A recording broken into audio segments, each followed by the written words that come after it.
Olá, sou eu, professora Gabriela, mais uma vez com você na nossa aula de língua portuguesa pelo Sistema de Ensino Uniavan. Neste vídeo, o nosso tema é a natureza incrível.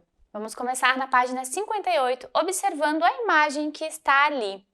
O que vocês observam? O que vocês enxergam? E com essa imagem, você consegue perceber qual é o assunto, então, do nosso vídeo, da nossa aula?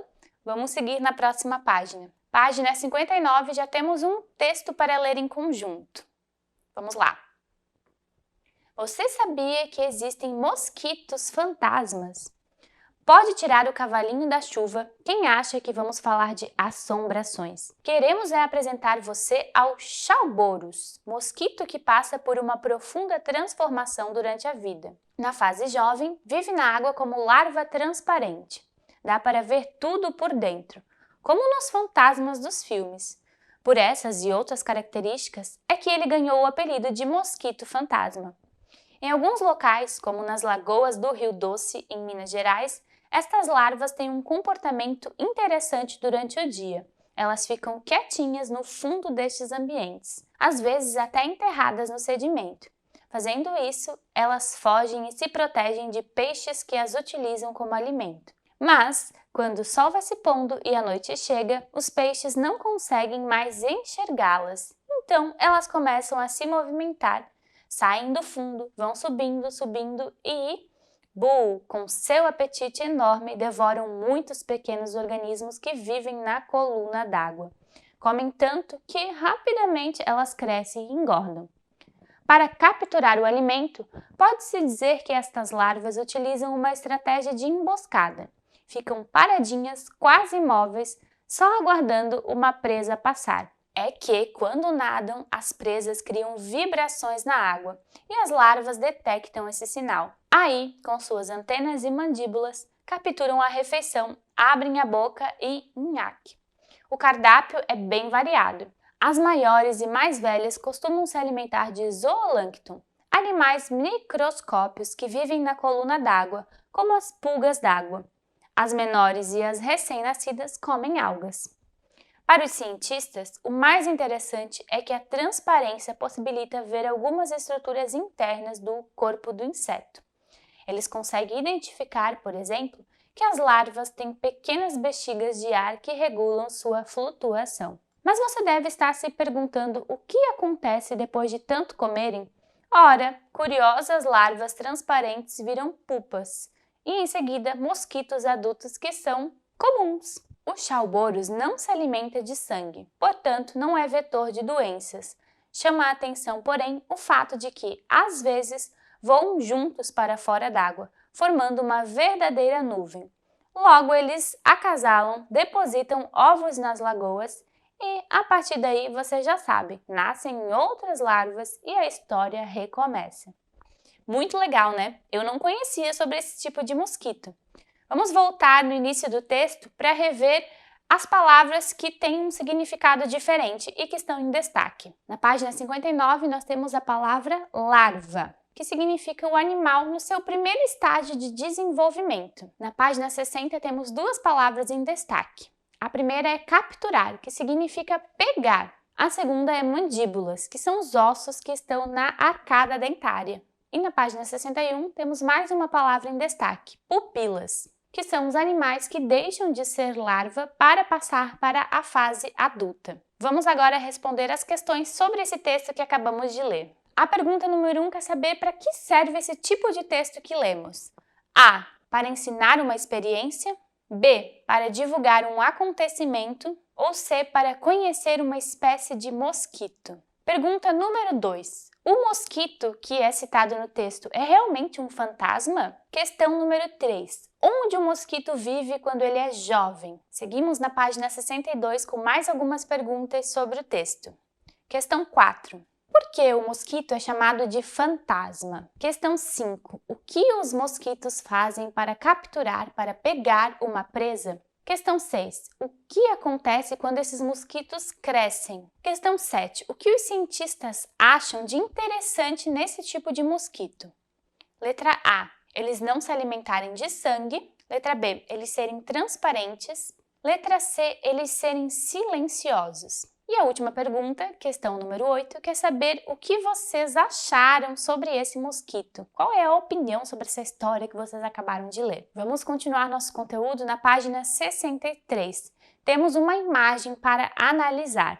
Nós estamos estudando nesta aula sobre a natureza. E a natureza tem relação com o meio ambiente, certo? Vamos ver o que essa imagem nos passa. Conseguem perceber que é um rio que está muito poluído? Por que será que esse rio está poluído? Como podemos mudar essa imagem? Essa é a proposta. Faça um cartaz dando dicas e sugestões para preservar a natureza.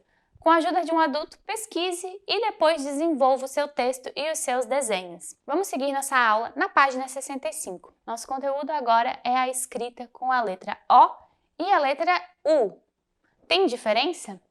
A pronúncia parece parecida, né? Mas temos diferenças. Vamos ver o que nos traz o exercício. Na questão 1, nós temos algumas palavras para ler em voz alta. Vamos ler juntos. Desistindo. Edu. Mundo. Louco. Angu. Companheiro. Tatu. E aí, ao falar as palavras terminadas em O, você pronunciou com som de O ou som de U? E as palavras terminadas em U, você pronunciou com som de U ou com som de O? São bem parecidas, né? Vamos à próxima pergunta. A questão 2 está pedindo que vocês leiam novamente em voz alta essas palavras. Depois, pintar as palavras que têm a última sílaba como mais forte. Lembra que nós vimos num vídeo anterior, que é a sílaba tônica, a sílaba que tem mais força quando pronunciamos a palavra. E na questão B, vocês vão indicar com quais letras terminam essas palavras. Na questão 3, está perguntando se você sabe por que algumas palavras têm um final parecido, mas umas são terminadas com a vogal O e outras são terminadas com a vogal U. A resposta é que, quando a sílaba mais forte da palavra, a sílaba tônica, está no final dessa palavra, na última sílaba, nós sempre vamos terminar com a vogal U. Quando isso não acontece, quando a sílaba tônica está no meio da palavra ou no início da palavra, nós vamos terminar com a vogal O.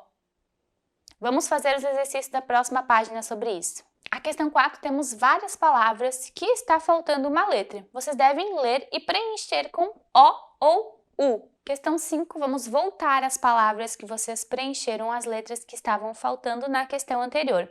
Agora vocês vão ler dando a entonação necessária e descobrir qual é a sílaba mais forte. Depois, vocês vão pintar de azul quando a sílaba mais forte for a última sílaba. E pintar de amarelo quando não for a última sílaba, quando estiver no meio ou no início. Na questão 5, temos mais algumas palavras. Vocês devem ler em voz alta e descobrir qual é a sílaba tônica de cada uma delas. Depois, vocês vão pintar de azul quando a sílaba tônica estiver no final da palavra, ou de amarelo quando a sílaba tônica estiver no meio da palavra ou no início. E a questão 6 está perguntando se as palavras que têm o som mais forte na última sílaba são terminadas com a vogal O ou com a vogal U.